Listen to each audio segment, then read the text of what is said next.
Okay, Don. All right, we've been getting a few emails about actually going into business. I've had a few extensive phone calls, and I talked to one fella, and he's got way over 150 hives, but he's got these jitters that he just can't make his mind up that he wants to make a living at this. So basically, if you got 20, 25 hives and you split them, you're looking at a split. If you split, most people up north are running 10 frame hives. So if you run a conservative split with a queen cell or a mated queen preferably, you could have 100 hives your first go round. You could go back in 2 weeks with queen cells and take that 100 to 500. Now, at that point, I don't understand why someone thinks they can't make a living at this. Beekeeping basically is a lot of work, but the market is out there right now. You could put yellow jackets in a box and basically sell them. So one thing I'd like to mention is I teach commercial beekeeping. I give you the tools that you need to go into business, but saying that, you don't even need that. Watch the videos. You don't need any of that at all. You can watch the videos. That way I'm not selling you one thing. You can still be successful. One advantage of having coming here is hands-on. Also, you can get on my page where you are a commercial beekeeper, and if you buy 25 to 50 packages of bees or nucs to get your stock up and continue to breed that stock, I will send you business, more business you basically can handle. And there's a big demand right now. If you're thinking of doing that, now's the time to get going. Get off the butt, get out there and start sowing, make your own stuff. There is no excuse, and I hear a lot of excuses. Well, I don't have this and don't have that. If you are within driving distance, you show up here when we don't have nothing going on, and I'll start my sawmill up. I'll sell you enough lumber right off of that sawmill at a discount price, or I'll even barter or trade something out. I've got stuff here that needs done all the time. And basically for $500, if you stop and think about it, you want to go into business. You go to a technical school. You go to some place to learn a trade. You're spending $5,000 to $10,000. You still have to turn around and buy whatever you're studying. You're studying to be an electrician or whatever you're studying. You still got all that thing. Here, you basically got a $500 investment. And I've got students in here right now that can tell you, they learned a lot of stuff that I'm teaching on the internet. And I told Joe May when he showed up, you already know how to do it, save the 500, but he wanted to take the hands-on and learn some more stuff. But all you have to do is build these boxes, paint them. If you're going to run 100 hives, figure on doing 4 nucs per hive. That way you got something you can split into. Because when spring comes, you're not going to have time to start building boxes. You're going to have to start having boxes ready. If you paint them, that's a bonus. We have boxes out sometimes 2 years in a bee yard. We pull out that haven't even been painted. I got boxes back here now. We have to do that too. So another thing is I've been checking around. There is no place out there that sells a wax press. It's similar to a cider press where you can get a boiling old foundation and do, like maybe 15, 20 combs at a time, pour it into a bag, and it's like a cider press. And you just have a screw there that you just, with a handle, and you crank it down and all that stuff comes out. I've seen 1 or 2, they're Germans that made over there. They are very good in design. If you're interested in doing that and you've got good working skills, I'm interested. I'll furnish you the wood. You can sell them yourself, or I'll even sell them for you. I'll furnish the wood and be all out of oak. All you have to do is put the labor in it. Now, the next thing you need to do is get you a web page up. People wait too long to get you a web page up. A web page is the directions to your business, and without that, people aren't going to find you.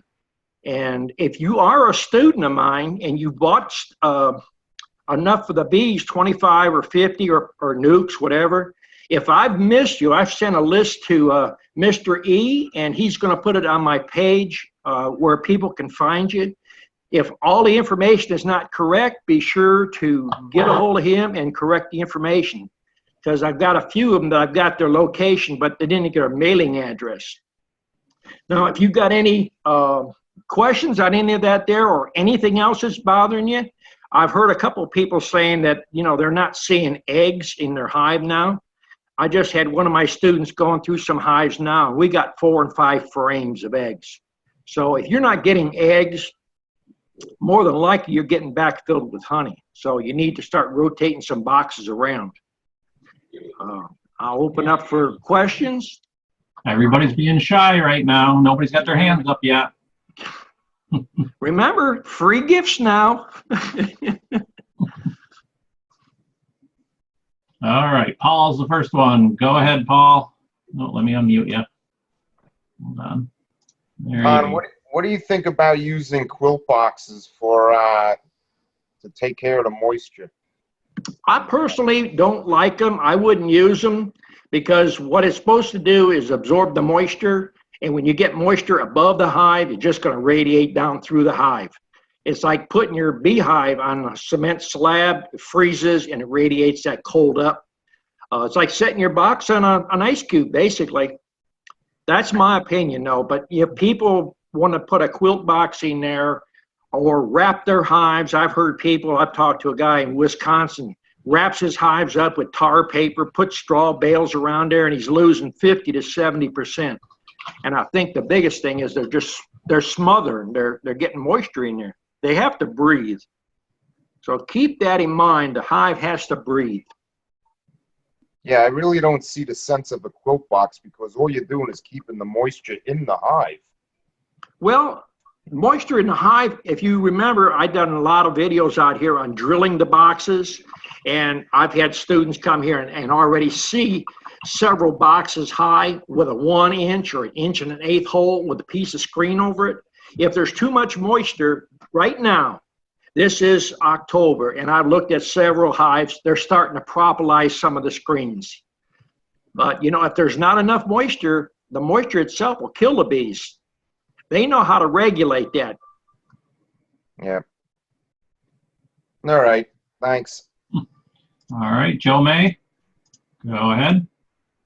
Yeah, Don. This year I've had a lot of fairly mediocre splits, about 3 frames of bees covered good in the nuke. Those summer splits. And the last 3 or 4 weeks, I've been having them swarm out there and take over another box. It's already queen right. Got any idea what's going on with that? Bees are going to be bees. I'll tell you, you've seen my bee yard, and up in the front, I walked out 2 days ago, and I seen a swarm on the side of a 5-frame box, and it had to be about 6 pounds of bees.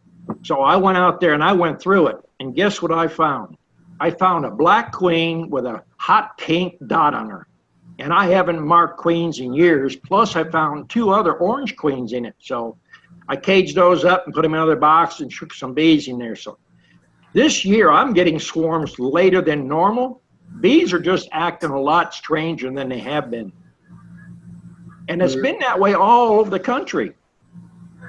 Well, I mean, it's not too bad if you're on your ball and you catch them on there. You can shut the entrance off to the hive, catch the other queen. But if you let it go very long, they'll go in there and kill the other queen. And they take it over. Right.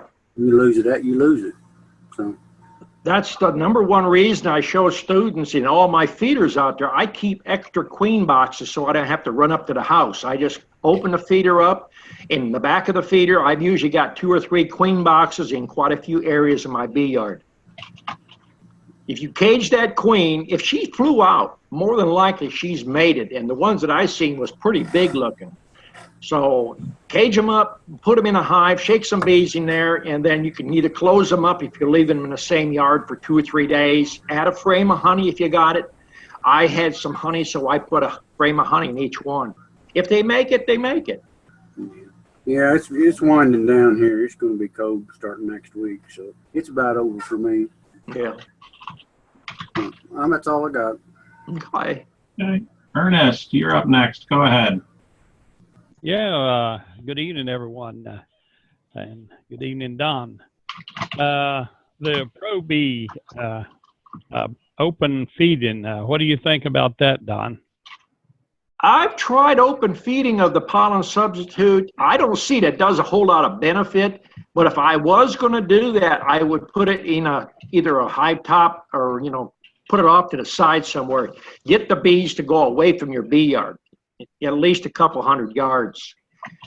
We've actually gone through 5-6 weeks ago, and frames that's got too much pollen in, we actually pulled some of the pollen. It helps hold down the beetle population. Because if there's not excess pollen in there and there's not enough bees to cover that pollen, you're going to get a bad infestation of those small hive beetles. And we went to those Swiffer cloths, and they seem to be doing good.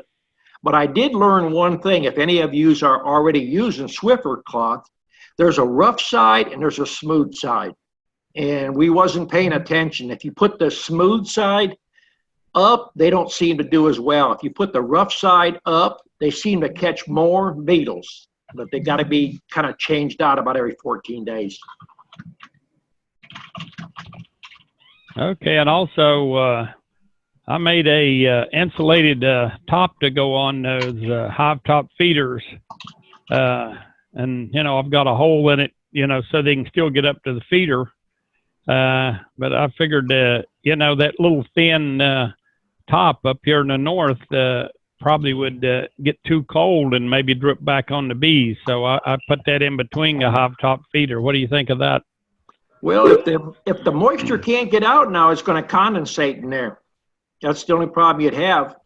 Well, it goes up through the feeder. I made a hole and it goes right on up through the feeder, and then in other words, right above the bees will be heavily insulated, but yet it's got the ventilation through your feeder right on up and out. Don't know whether you're going to get enough airflow through there, but what I would do is I'd be sure you drill all your boxes. Well, I do have them drilled. Yeah. Put screens on them too. Okay, that's all I have now. Thank you.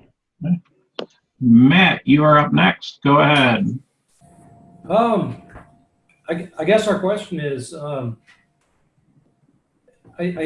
think earlier on we had heard that we should split for the winter, but we're not seeing any drones, like none, in any of our hives.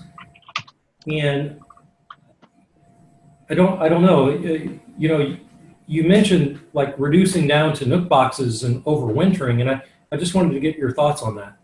Well, you can split. If you don't have very many drones, you can split, but you need to have mated queens if you're going to make your splits. If you got good bursting strong hives, it's to your advantage probably to split. I always play numbers. One hive, you run the risk of losing it. But if you took that hive and had a queen and split it 4 times, if you lost half, you're still ahead. Right, but I guess I understand what you're saying, but there's not enough drones to get a mated queen. Well, you'll have to buy a mated queen. Right. See, that's the thing. You have to buy a queen, and right now it's hard to find queens that's mated. Really. Yeah. Everybody's kind of sold out. But every year is going to be different. A lot of years, 2 years ago, you could get mated queens all the way up in the middle of November. Okay. Well, and that answers my question about that. Definitely. Yeah. Well, a lot of times it's just like coming down here. I mean, listen to the videos, you can learn it all, but there's a little, it's like people say, well, you can't make a split or you can make a split. You have to make changes. You do cells if you got drones. Some years I've seen loads of drones all the way up in November. This year they started getting rid of drones in September. I don't know if it's just been wet weather, what it has been. Yeah. Yeah, we haven't seen a drone in at least a month. 6 weeks. Yeah, probably a month and a half. So that's the reason for the question. So we'll just keep what we've got. We're not going to try to split anything. But should we take our big hive and put it in nook boxes to overwinter, or overwinter in? Well, that depends on the resources, and we need to make that determination a little later, right? I would leave the hive outside. I wouldn't put it inside. Bees have to fly out and, go. No, well, the question was whether we should reduce down To a nook box. to a nook box. And Oh. we were internally discussing that if they've got the resource, we're in southern Louisiana where it's warmer. And I think the consensus here is that you can put a hive body with a super on top and overwinter that way. What are your thoughts? Well, if you got enough bees covering all the frames, a hive top feeder, you can always add feed back to them. Whether you feed honey back, if you feed where you're at, you could probably feed a 2-to-1 or better sugar syrup and supplement it. Okay. But, if you're up north in Tennessee or above that, up into Kentucky and that, you better have honey on them. The only reason I would take them to a 5-frame box is if you had, say, a 10-frame box and they're only covering about 5 frames and there are 4.5, 6 frames in that area. But if they're covering all the frames, then, I would take them into a single myself because you use less honey to overwinter because they hold the heat down. Okay. Thank you. Thanks. That's Okay. always. Patricia, you are up next. Go ahead. I had a couple of different questions. The first one is, for oxalic acid treatment, do you do a shake on the bees and see if they have mites, or do you just always treat? I basically treat. If you got, I would say anything over 50 hives, I don't see anybody going around and treat, with actually testing them. Basically, if you've been a beekeeper long enough, you can kind of look for the signs. You walk through your bee yard, you start seeing bees walking on the ground, you're starting to get mites. Then, the extreme, looking for shriveled up wings and that, or spotty patterns is another thing. I have never done a count. I listen to people, and to me, I don't have that kind of time. We run 200 to 500 hives here, plus we run other out yards that have 50, maybe 75, hives there. So by the time you do mite counts and stuff on 2 or 3, you could be treating a dozen more hives. Okay. And then for the guy that wanted to put the insulation box on and then put the feeder on top of that, the bees won't go through that insulation box to food in the middle of the winter. They'll sit right there in a ball and starve to death. So be careful with separating your food from your bees too far away. And then the other thing was, can you talk a little bit about when you put a swarm out to look for queens? How do you look through them? You've got a swarm hanging on a tree. Right. How do you get that down and look through it for queens, and what do you do with it?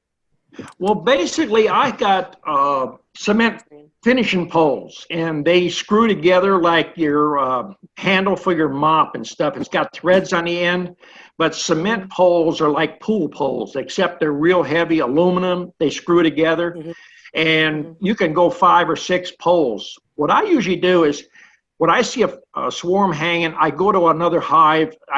If I have my smoker there, I'll give them a little smoke, but most of the time I don't. I'll pull a frame of honey out and I'll set it in the middle of a nuke, and I'll put 4 frames on the sides of it, 2 on each side. I go and knock that frame bees down, or that swarm, and I dump them right in front of the box, and I start watching. Let some of the bees move to the box, and once you get about a dozen started, I'll move it back 2 to 3 inches at a time. That starts stretching the bees out in like a caravan, so you can spot your queens a whole lot easier. And when you do that, I always have 2 or 3 cages, right there so I can catch them. I always carry corks too in my pocket, because a lot of times you'll have a cage there and you're looking all the time for corks. And if you don't have a cork, the next thing you're doing is trying to get a piece of wax and roll it up and stick it in the hole. Right, so, to keep the queen in. Right. Yeah. I try to have things, lined up, but even right now, that last swarm, that was 3 queens that I had found. There might have been another one. Even in that small of a swarm? The swarm was actually about 5 pounds. It hung on the side of a 5-frame box, which the 5-frame nuke, it had a medium nuke on top of that, plus a feeder on top of that. So it was probably 15, 18 inches high. They hung clear on the side, and they hung down almost to the ground. And most of my stands are at least knee high. And when they got in the box, they filled all 5 frames. They covered all 5 frames. That's pretty good. Yeah, oh, you Yeah, know, I but find the older I get, the more I like my boxes up off the ground higher. right. It's I easier like on to my back. keep all my boxes right at knee high because if you have them a little bit below your knee, you bend over after about 8 or 10 hives, your back starts getting that little kink in it, especially if you got a Yep. super you have to lift off. So I try to teach all the students to work smarter and not harder. I'm all for that. Yeah. I think that was it. Okay. Okay. On to Tom. Go ahead, Tom.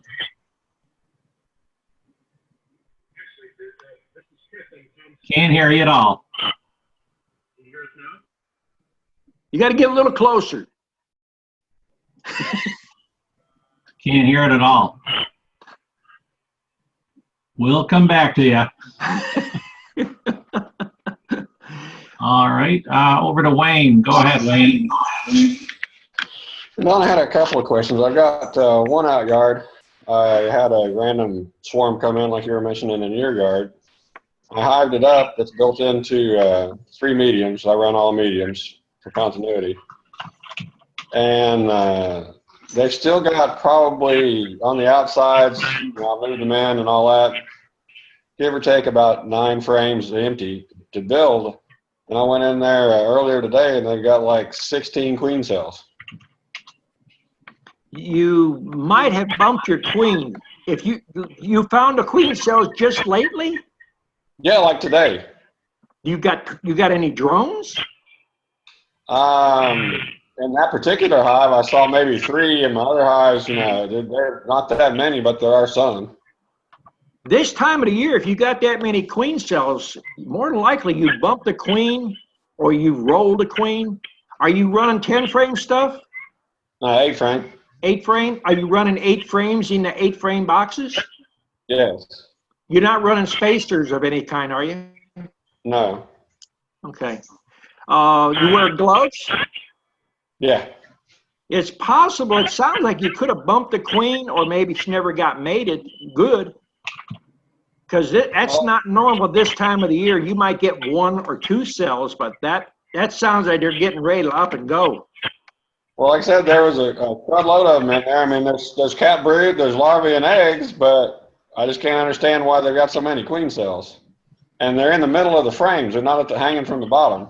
Well, queen cell is a queen cell. You know, a lot of people don't like to debate where it's at and what it is, but an egg is an egg, and I describe that as 3 floors in a barn. If a chicken's been fertilized and lays eggs on the 1st floor, 2nd floor, 3rd floor, they all going to hatch. So bees will put an egg or a queen cell about where they want. I would look and make sure you got enough drones. If you got that many queen cells, take one of them and tear it down. Pull the end off and look and see if it's fully developed. Are you doing any kind of mite treatments? Yeah, oxalic acid. Well, if you cook the queen, it's possible they made queen cells. Okay, and the other question I had in one of my outyards, I've lost 2 hives. They've either absconded or they've gotten poisoned. There's absolutely no bees, no brood in the hives, and a pile of dead bees in front of the landing board on the ground.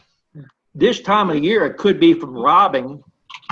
If you get a little bit of a weak hive, they start robbing, and then when the hive gets really weak, they drop them right at the end of the entrance board, right down the ground. Okay. That's the only ones I had at the moment anyway. Okay. Thank you, sir. Okay. Next up is Roger. Go ahead, Roger. Yeah, Don, you hear me all right? Yeah. I was wanting to know on your entrance reducer, where do we need to run them for the fall? I'm running mostly 5 frame hives. You should have them in already, really, in all your nuke boxes. If it's a good, strong nuke, I would run about 1 inch by 3/8 high. Okay. Well, I've got them probably 2.5 or 3 right now. So If they don't look like they're robbing, how many nukes are you running right now? Well, I've got 17. You might not have too many there to where they'll cause robbing. You might have a good honey flow on too. So No, we haven't even through the goldenrod. We've been really dry here, Yeah. and I haven't had much coming in. A little pollen, but very little nectar. So I've been feeding pretty heavy, and they're not robbing. I'm feeding out, open feed. Open feeding? Yeah. Are you using buckets with the small little holes in? Yeah. Okay. Yeah. Well, sometimes it works out good this time of year, but you just got to keep an eye on it. Yeah. You got esters coming in? They just isn't much. We just now started getting rain last week. First rain we've had forever. And we're getting rain tonight. But they just isn't much blooming around here right now. And like I said, I didn't see, a couple of weeks ago, I went into hives and there wasn't hardly anything in there. It's like they were starving to death. So I started feeding them hard out, and they're starting to seal up some stuff now.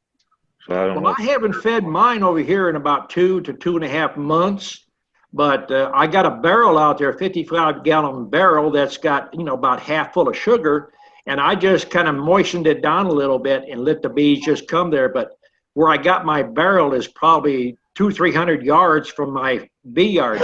So they're pulling the sugar. As long as you dampen it up a little bit, they get into it. Yeah, I found that's less robbing than if you set the liquid out this time of the year.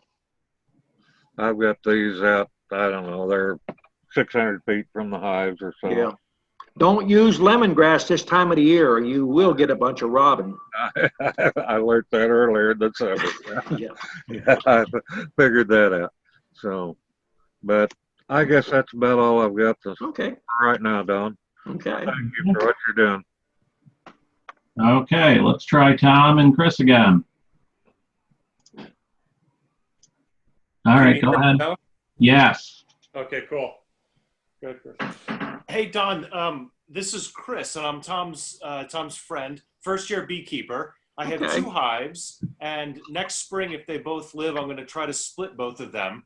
And I'm wondering if I split the hives and let them make their own emergency queen, or should I buy a queen, or steal one of Tom's queens that he's rearing?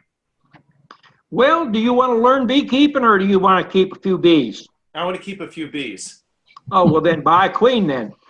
If you want to learn beekeeping, go through the process, let them make the queen cells, watch the whole process. It's a learning thing. Right. But, if he has cells for you, that'd be great. If you had a ripe cell, put it in a split springtime. Or would any of them make a stronger hive or better hive? As far as comparing to what? An emergency queen to a queen that's properly raised. Well, they're all properly raised or they wouldn't survive. There's always that debate whether it's an emergency queen or if it's a natural or a grafted queen. I don't particularly care for grafted queens. We have to do them because of volume. And if the bees make the queen themselves, it's more than likely going to be a whole lot better queen. But sometimes if you're selling queens, you can't keep up. So you have to grab 200, 300 cells, in a day. So keep your numbers up. Right. They're not basically as good a queen because you're just copying one genetic, one color, one race. Okay. All right. Thanks. I appreciate all you do. Okay. Josh, you are up next. Go ahead. Hi, Dawn. Hey. I appreciate the opportunity that I was given here for winning the contest tonight. I wanted to ask you the same question that I asked on your Facebook group. How many splits would you make from an 8-frame double deep hive starting next spring? Now, spring is just a starting point, but I'm a beginning beekeeper, and I want to know how many hives I can split this one hive off into starting next spring. How long have you been keeping bees? This is my first year. First year? Then I would be conservative. I mean, it depends on if you're wanting to try to learn, if you're just wanting to get numbers. If you're wanting to get numbers, buy queens that's mated and probably do minimal. Myself, springtime, if it's a double deep, 8, I'm going to make 12 at least splits off it. I'm going to come back in 2 weeks and I'm going to do again. Okay. Because you got the bees there. All you need, if you got a mated queen, is enough bees to, get the hive going. Okay. I mean, you're going to have to feed them because the thing is you can't depend on a honey flow. You have to feed. And if you're, there's people I talk to that are totally against feeding, and it's hard to reason with people that's got that mindset. If they're starving, they're going to break down and get something to eat. But if a bee's starving, let it go. That's their idea. Okay. But you can talk to any of my students, and I tell every single one, you are only limited by your equipment. Start out with what you think you need and build about 10 or 15 more boxes. All right. I have enough boxes now to make 7 double deeps with 2 supers on each double deep. Why is it you want to run double deeps? That's just what I have right now. But well, then you need to break them down is what you need to do. Here's the thing when you're going to make money at doing bees. You have to play numbers. Those double deeps would make you 10, 15 splits. If you lost half of them, it's better than losing one. Numbers, and they'll build up. I mean, we have nukes that we can put them in from the 5 frame, we'll drop them in the 8 frame, move them to an out yard, and then usually within 3 weeks, we put them in double deeps, and then go back, start shaking packages from them. Okay. The whole key is feed the bees. Don't be afraid. That's what I'm here for, give you as much information. I'm trying to pass on as much information as I possibly can to people. And whether you buy anything from me or not, I mean, you can listen to my videos and you can talk to students that's been here, done the thing. It's not high tech. It's just a little work to it. Okay. How many hives do you run right now? I just have one. This is my first year. The gentleman that I bought the hive off of is getting out of it a little bit. He's 70 years old and he's he's sort of my mentor, but he sold me a double deep hive for cheap that he's trying to get rid of, and that's what I started with, and that's what I got to go into next year. Well, you want to hope that you can get it through the winter, and one thing I try to tell everybody, and I'm not trying to sell you bees, always have 2 hives because it's learning. You're getting in there. When you first start, you're wearing a veil, you're wearing a glove. If you bump the queen and you have nothing. But if you have 2 hives, you can always pull some brood from one to boost the other one up and get you some cells. Okay. But if you enjoy it and you love it, you can make money at it. You're not looking at the watch. I mean, it's something you enjoy doing, daylight to dark. Oh, yeah. Provide a good living for you. That's I definitely enjoy doing this. I started in the spring, and I've pulled them through all summer, feeding them through the dearth and everything. It's just very interesting to me, and it's very fun, and I definitely want to get into doing it a lot more. You can buy you a saw, basically build everything yourself. Don't have to be fancy.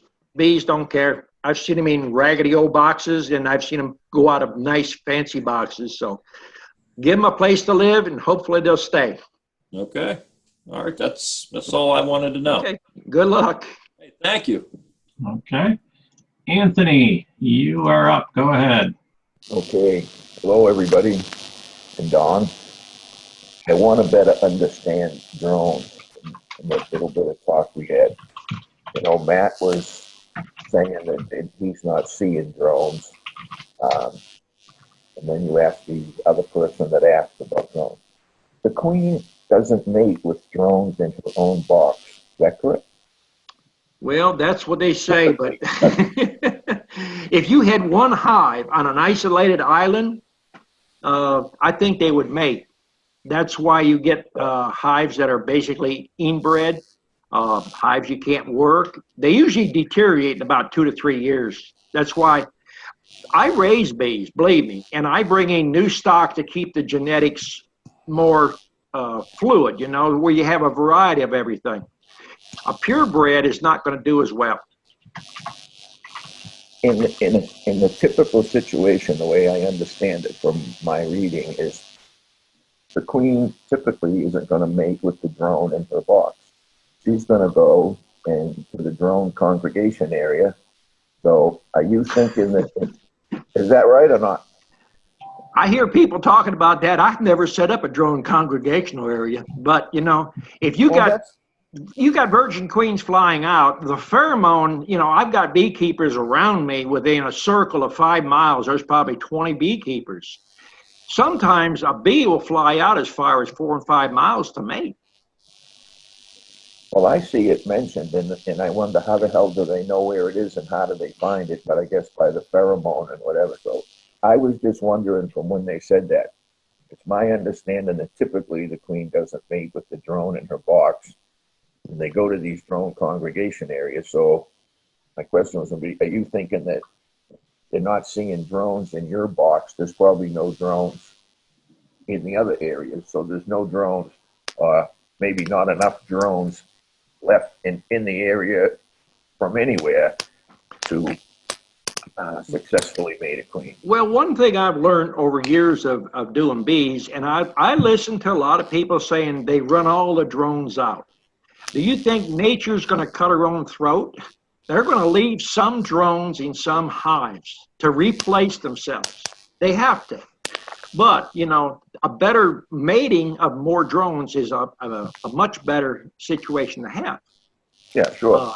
You know, you could be down the road 15, 20 miles from where I live, and maybe your particular hive is probably got more drones in mine. A lot of the drones is going to be how long is the comb been in the hive, how much it's stretched, how much is actually good worker cells. That's why a lot of people have to put drone comb in there, because they're replacing so much comb. It's all good worker cells. It ain't stretched out and it ain't, you know, distorted. Well, I happened to be out at my boxes when I saw what looked like fighting on the landing board. And at first I thought maybe Robin was started. But then when I looked really close, what they were doing is they were dragging the drones out and throwing them off the board.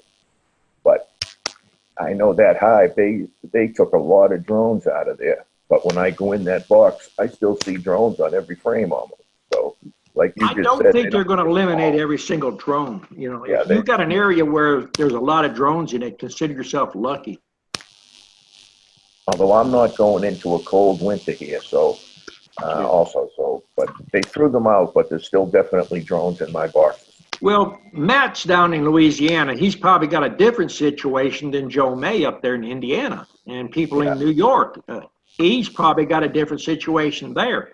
A lot of that's going to depend on, you know, if you got a flow coming on, if you got bees that are reproducing, if the queen's shutting down, you know, if you got a good, and then the race too. You're running almost pure Italians. They're going to go a lot longer than Carniolans and Russian. Russian's going to, as soon as the pollen stops coming in, they start shutting down. They're geared more around pollen, where Italians is feed, what flow is coming in. Well, our honey flow here is supposed to be December to April. And when this is my first year, I'll see this year how it goes, and then I'll have a better idea what to expect next year. But you heard me ask, I think, a couple of times, why aren't my bees capping honey? They had a ton of nectar in there, but I didn't see one cell capped. And now one hive, they're capping out like crazy. And I noticed in another hive, they're starting to cap out. Pay attention to your moisture content in your air. The humidity, you know, dew points. Keep an eye on that and watch how it's doing. If you got high humidity over there, not going to cap as quick. And that's exactly what I think happened, is because I also said that we didn't have rain for 3 or 4 years. And we're getting rain every single day now for months. The rainy season probably ended in a couple of weeks, but that's probably exactly it. It was raining, moisture every day. No way they can get it down around 17%. Well, the only thing that I'm worried about or puzzled is when you say you're coming on to your really good honey flow. Usually on a good honey flow, they're not throwing drones out. That's when they are going to swarm and mate, when there's a good honey flow on. So your season might be a little different than what we're used to over here. Yeah, it is. And they threw the drones out 2.5 months ago, maybe 3 months ago, is when I noticed them throwing the drones out. It was 3 months ago. Okay. Okay, that's all I have for now. I can see a lot of hands. I'll let someone else ask questions so we don't run out of time. Okay. Okay. Joe May, you're up next. Go ahead. Yeah, Don, on those mini mating nukes in the spring, they don't need a lot of sugar water in them, and it's a kind of a pain in the butt to get them all cleaned out. It goes bad. Can you feed dry sugar with them mini mating nukes? Will they consume the dry sugar in the spring? I tried it 1 year. The only way that they really seem to do much good is you're going to have to fill up a feeder. Steven started making inside feeders for those mini-nucs. He's feeding syrup. But you could put about a half a feeder of dry sugar and then take a spritz bottle and kind of, dampen it a little bit. I don't think it does as well as either the liquid or a jar on top. You might try the jar on top if you're running singles. That's one advantage of running the single mini-nucs rather than the doubles. Yeah. Well, they just don't eat much, and it just goes bad really quick. And I thought maybe the dry sugar would be skip a step. The mini-nucs, they got their pros, they got their cons. The biggest thing, if you're not doing it full time, is they're either starving or they're honey bound. One of the two. And, if they start getting where the numbers are getting the buildup in it, you can pull a frame or two out and make another split with it. That's your biggest thing, where people who have a job, your 5-frame standard deep nuke or even a 5-frame medium works out better because there's more area from the store and more volume of bees. But like in the spring and early, if you got that sugar on there dampened down a little bit, that'll keep it from starving. They'll keep it from starving, but they wouldn't starve usually in the springtime. What we usually do is take our 8-frame boxes and we put a bar across there. And we put 16 mini frames in there and run them over the brood chamber. That way, first thing in spring, middle of February, we drop 1 frame in each mini-nuc with 2 frames of foundation. The frame is already drawn out and got eggs in it and larvae. So it's got a boost. Dump a cup or a cup and a half of bees in it, drop your cell in it, you're up and running. Yeah, I've got four medium 5-frame boxes out there, 4 high, each one of them with them frames in it like that. Yeah. For spring, but okay. I just wondered if they'd actually eat it to keep them from starving. That's all I care about. The dry sugar method would probably work in a 5-frame box better than it would in a mini-nuc. Worst comes to worst, you can put a paper towel on your 5-frame box and dump 2 cups of sugar on top, and the moisture coming up will be enough. Well, the nucs I don't have any trouble with. They drink enough and keep it drawn down. Them mini nucs, time you get enough in there where they can reach it, it'll go bad on them, and pretty quick, even though you make it thick. Okay, I just want to make sure they'd eat it. I'm going to experiment around a little bit this spring, see. Trial and error. That's why I tell my students it takes about 2 to 5 years to get a handle on what's going on. I hear you. Okay. Sally, you are up next. Go ahead, Sally. Oh, I'm up. You're up. Hello, everyone. Glad to be here tonight. Hey, Don, I need to do a split.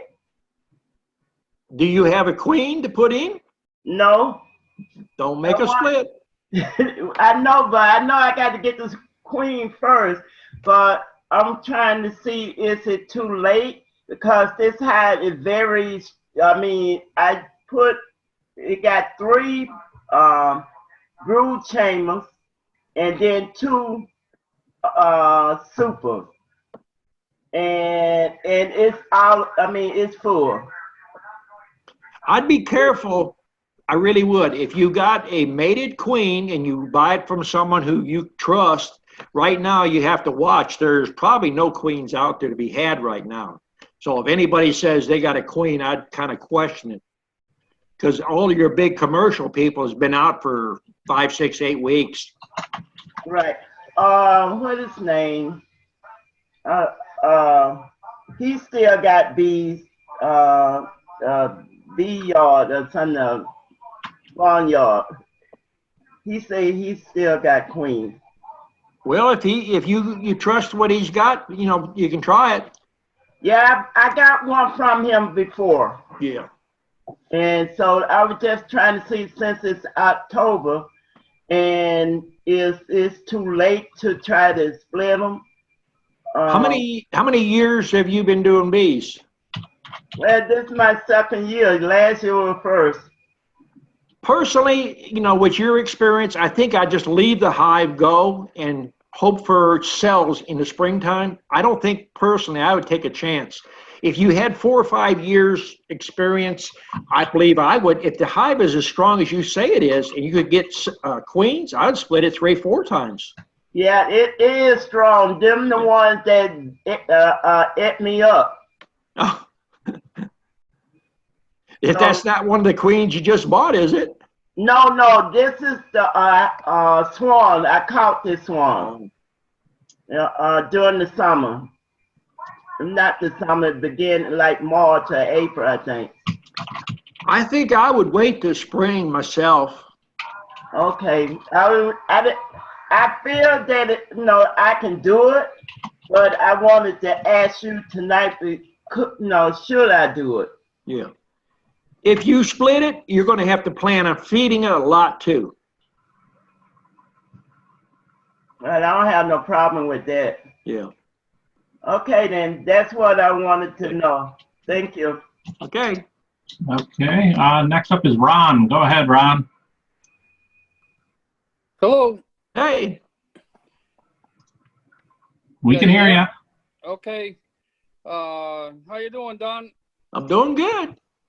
Can't see you, but you can't see me? No. Make your screen full size if you can. I can see Elijah, not Don. Uh-oh. I've been banned. Oh, there you are. Had a great time when I went down to see you. So. Did you learn a few things? Oh yeah, I learned quite a bit. I put a lot of stuff to good use.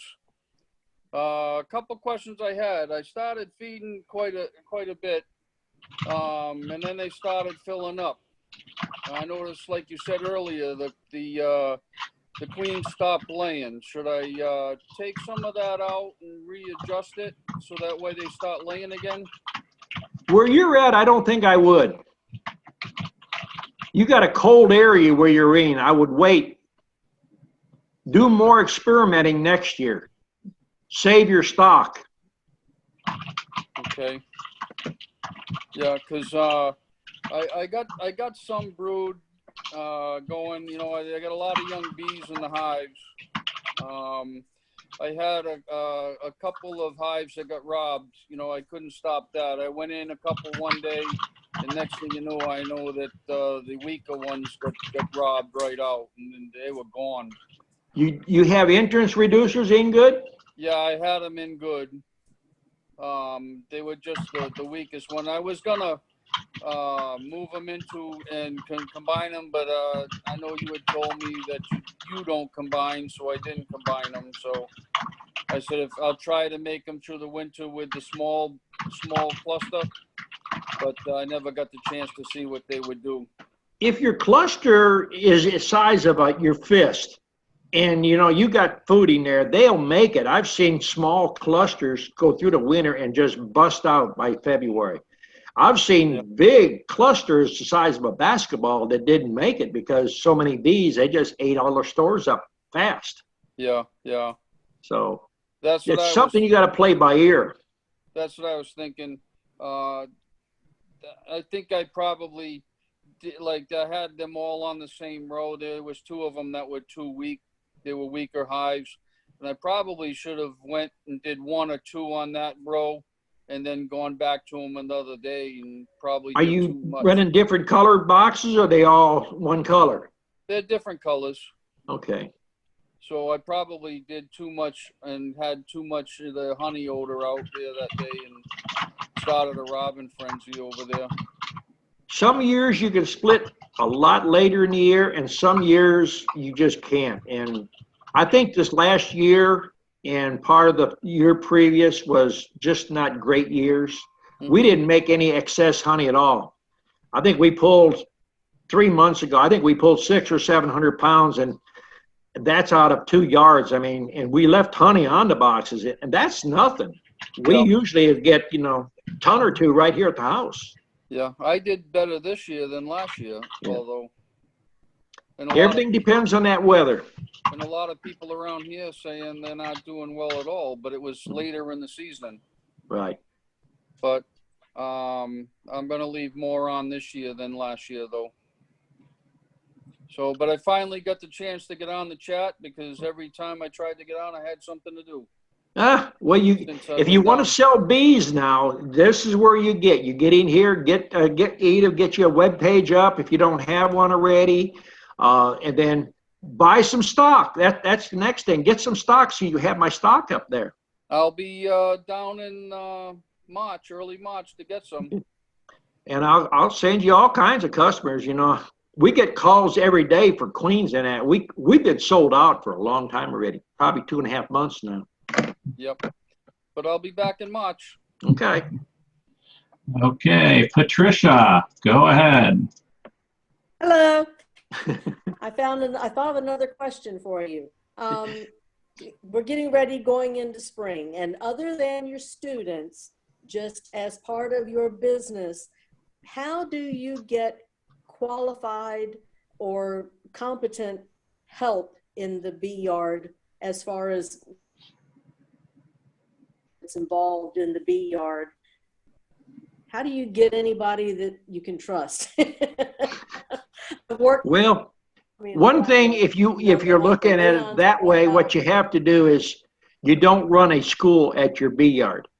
I've had at least 3 students here that took classes from me and had people come to their bee yard, and one of them was Chad, and he says, go to Don, he'll teach you. He's got a learning yard.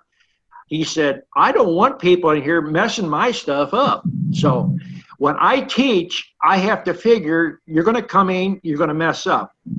If you don't mess up, I tell students, and probably 2 or 3 can vouch for it.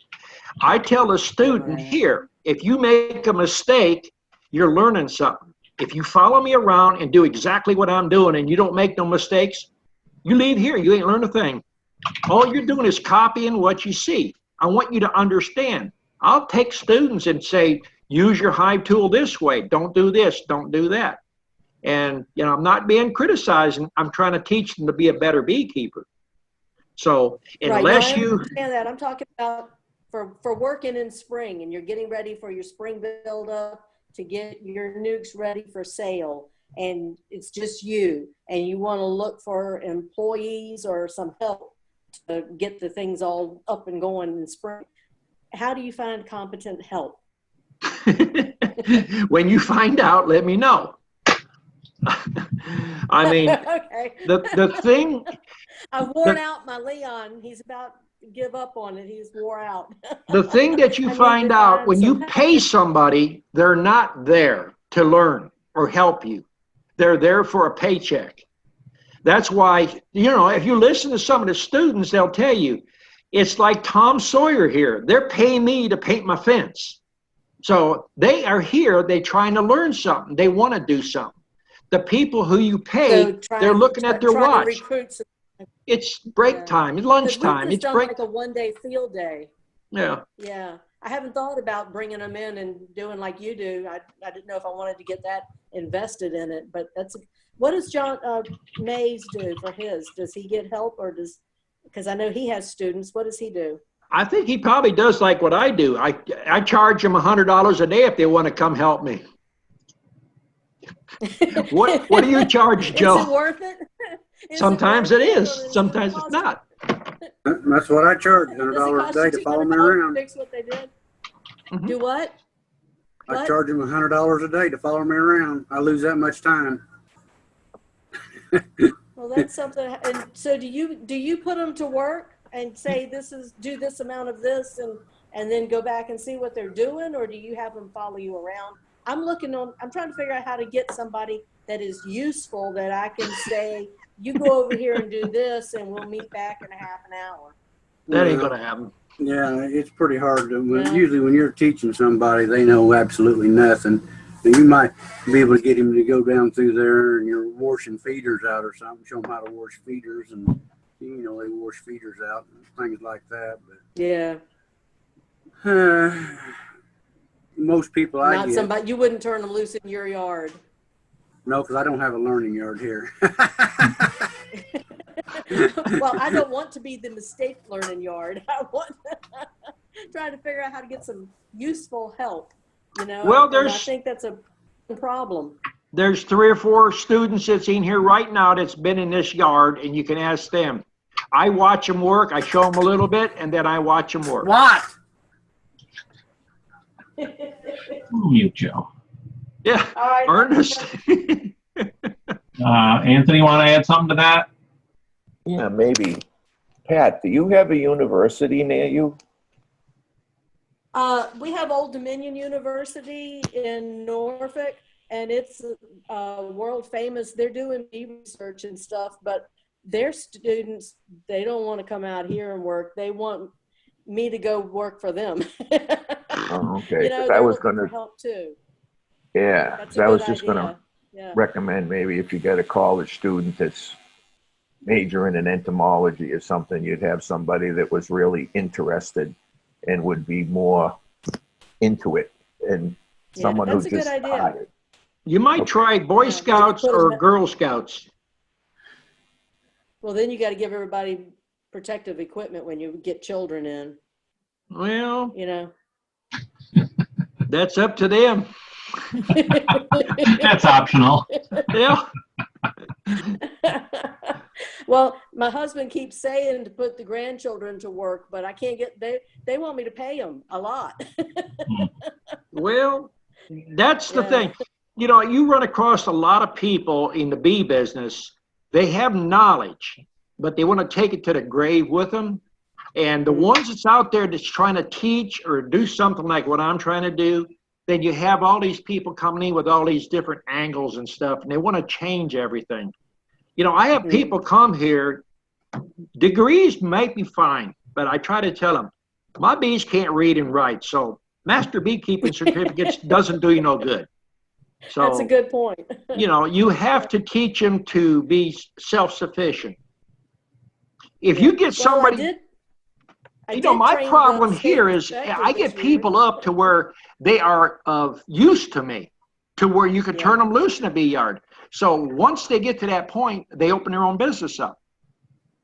That's a good See, point too. That's why I'm trying to get across the point tonight. Why sit on a half a dozen or a dozen hives and make honey? If you took those dozen hives or 2 dozen hives and split them, you'll have more honey than you want. And you could be selling bees and pay for your hobby or your business. You get out of beekeeping. I thought for advice from the phone calls this spring, and I've been pleasantly pleased with everything so far is going good. So thank you very much. It pays off. I see you are offering to do like a one-on-one on Skype. How much do you charge for that? I don't. You can ask anybody. If you call me, I'll tell you everything I know. And I don't know how to do that part. That's the next thing we need to have a call about. Well, I talk to people on Skype. All over the place. I mean, usually you have to figure what's your time worth. If someone says, oh, they ain't going to pay you, then it's like a lawyer. You stand on the corner and you talk to a lawyer. He's giving you free advice. What you paid for it is what it's worth. You know, that's a good point. Yeah. In your situation, with your experience, you should be getting consultation fees.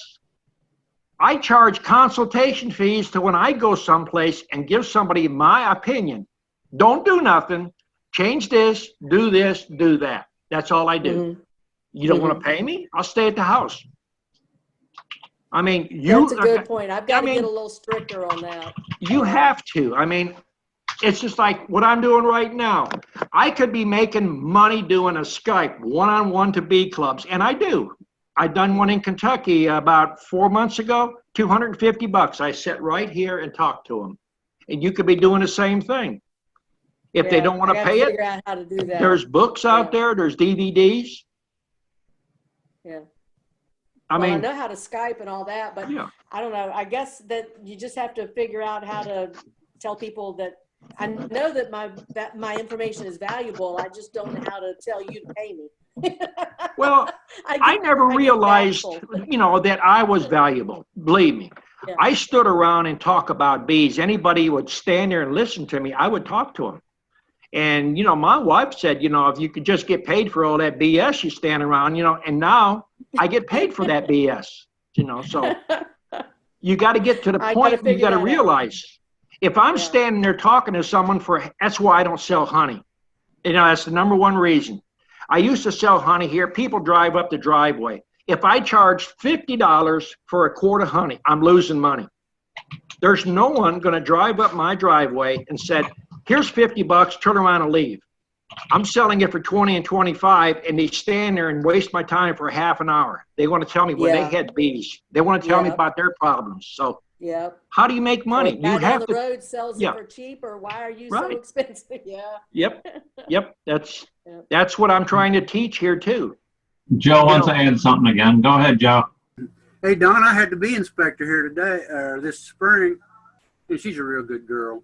And she said, well, I've got all day. And I went through a bunch of hives. I was getting tired. We went through about 40 hives. He said, well, you ready to go? And she said, no, I ain't. I put her to work. Well, I trained our new bee inspector this year, so they didn't pay me for that either. That was his first that was his first inspection ever. He had never seen a honeybee, and he was our new state inspector. And I spent the day training him. I was pulling capped honey out there. I just sent her down the road and said, here, pull the honey out, put another frame in there, put her to work. Yeah, I got to figure that part out. That's my next step. Now, when your bee inspector did your bee inspector put gloves on? I made him. I told him exactly what he needed to do an inspection. He had never been in a honeybee hive, never seen hives. His suit was brand new. He had read all about it. He had read all about it and had a degree and had been hired. I was his very first inspection. And I spent the day training our state bee inspector. Yes, sir. He knew nothing. And I made him put on gloves, told him how to clean his tool, talked about why not to bring it from another yard. So hopefully we've got a good inspector, because I trained him right, but that's what I mean. My time was given away, and I don't know how to say, pay me and I'll tell you.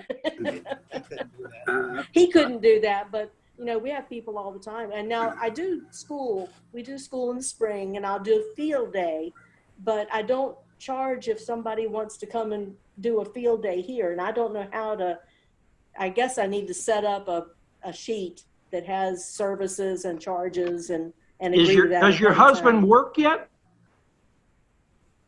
In my bee yard? No, does he work?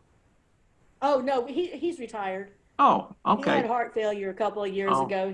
He lifts my boxes and he's studied and is knowledgeable now, but they're my bees. I had them for 3 years before he'd go near them. If you do a tour of your bee yard, you need to charge. Yeah. You have to charge for your time. Yeah. Well, I got to figure that part out. I got to figure out some pricing. Schools, I donate time to schools like 4th and 5th graders. I've done presentations. I mean, it's fun, but you got to, it's free.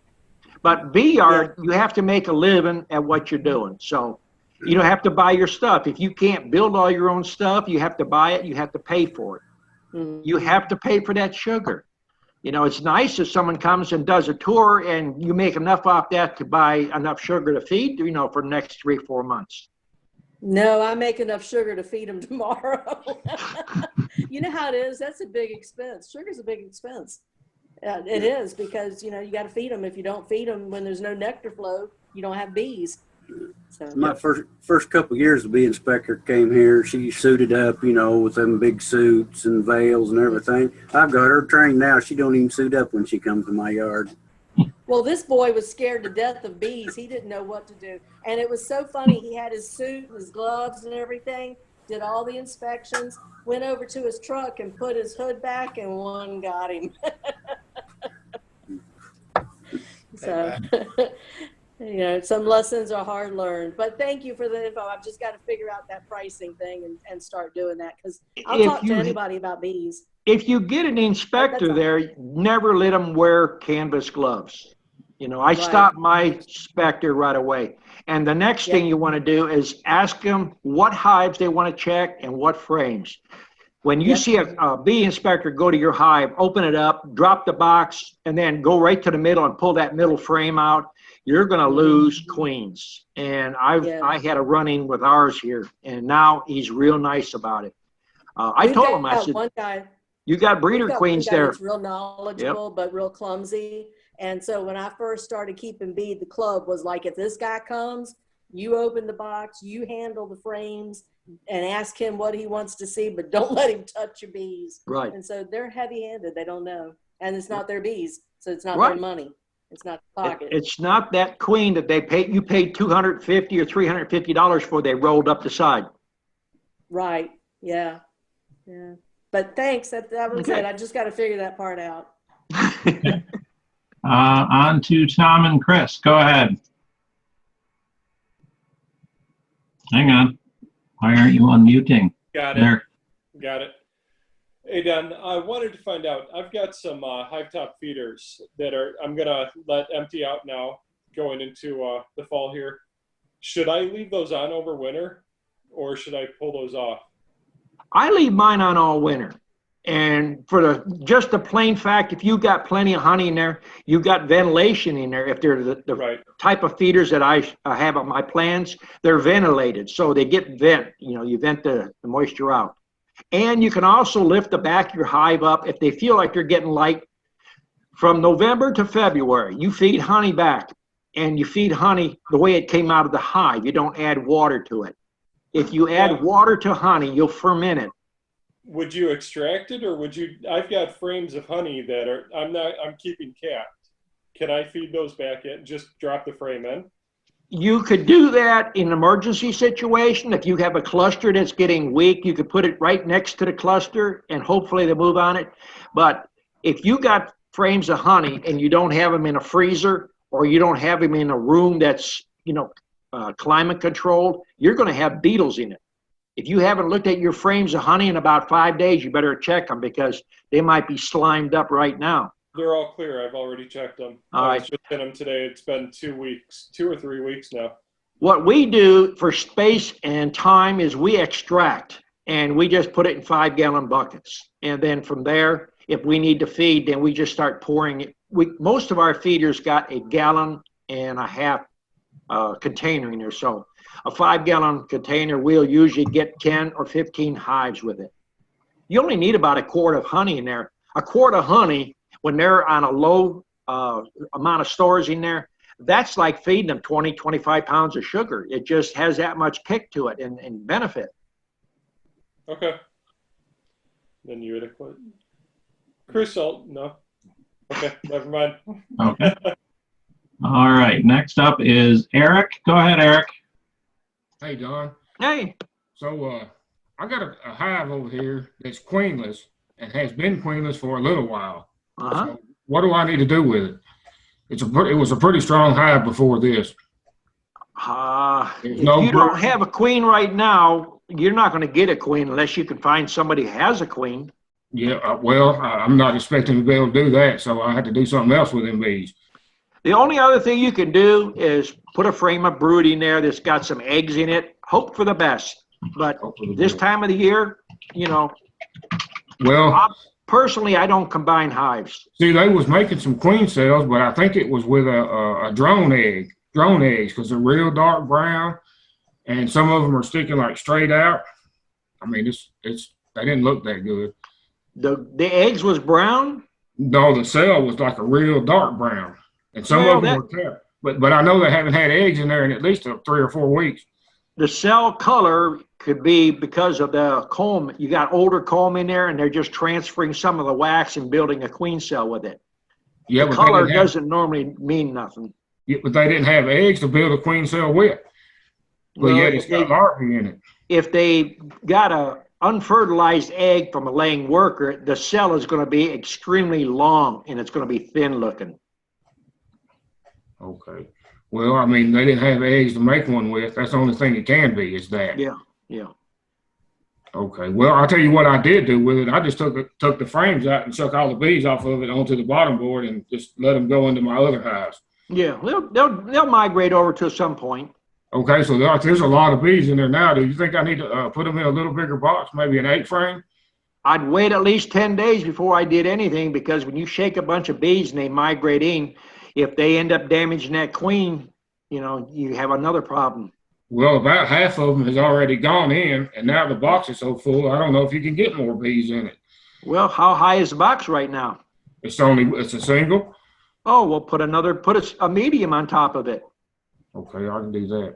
That's what I was thinking about. Yeah. All right, yeah, I'll do that. All right, that's all I had. I appreciate it. Okay. Okay. Wayne, you are up next. Go ahead. Hey, Don, just a follow-up question from earlier. That hive that's got like 16 queen cells in it, you go ahead and split it? Because if there's no drones, there's no drones. But if there are drones, then I get 4, maybe 5 hives out of 1. Well, if you split them, you got 5 hives. But if you don't have a mated queen in the springtime, you got 5 less. Well, if I don't split them and I don't have a mated queen, then I'm at the same point. I'm still back to 0. Well, you need to find you some mated queens if you can. Check Well, around in Florida. There's a dealer here in Texas that still has mated queens. From Weavers? Yeah. You better read the history first. Buy a good bee suit first. Kind of leery on them. Well, I don't know. They're not dentalist bees, but they produce like a crazy. I got 2 students over there. Kelly is over there in DreamWorks. That's Jim Murray. Get a hold of them. They're on my webpage. See if they might have a spare queen. Okay. Now, you might get them over there to pull a queen. I actually done that 2 weeks ago here. I normally sell my queens for $30, and the guy was desperate. He had a packed hive. He said, my queen's dead. I got no eggs, no other hive. I said, look, if I pull a laying queen out of my 5-frame nuke, chances of it being lost is pretty great. So if you don't want to pay $50, I'll leave it there. If you want to pay $50, I'll pull the queen. So he come and paid $50. So you can offer him a little bit more and see if that might entice him. But he has more gentle bees than Weaver does. Yeah, I'll give them that. I mean, they don't have the gentlest bees in the world, but they definitely produce. Yeah. Well, I don't want to have to be out there at 90 degrees with 2 bee suits on. And I can't run that fast anymore. Point taken. Point taken. That's all I had. All right. Thank you, sir. Israel, did you still have a question? No. Nope. Okay. Then I think we are all done, and that will call it for tonight. Don, are we going to be back next week or 2 weeks? In 2 weeks. 2 weeks. Okay. I hope we fix everybody's withdrawal symptoms. Oh, Paul even woke up for you. Good morning, Paul. Hey, Paul. Now, E is going to draw several people for some chat time. We're donating some time one day. I think we're going to do 3 days, 1 day, 3 different times, and we're going to do 1 full week. And that'll be in the springtime. So just hope E picks you. And if you're on the chats, that's who he's picking from. And Pat's going to be our monitor too. I guess she's going to start monitoring our page a little bit. Yep. Keeping all those trolls out of there. I'm giving her the little hammer. Uh-oh.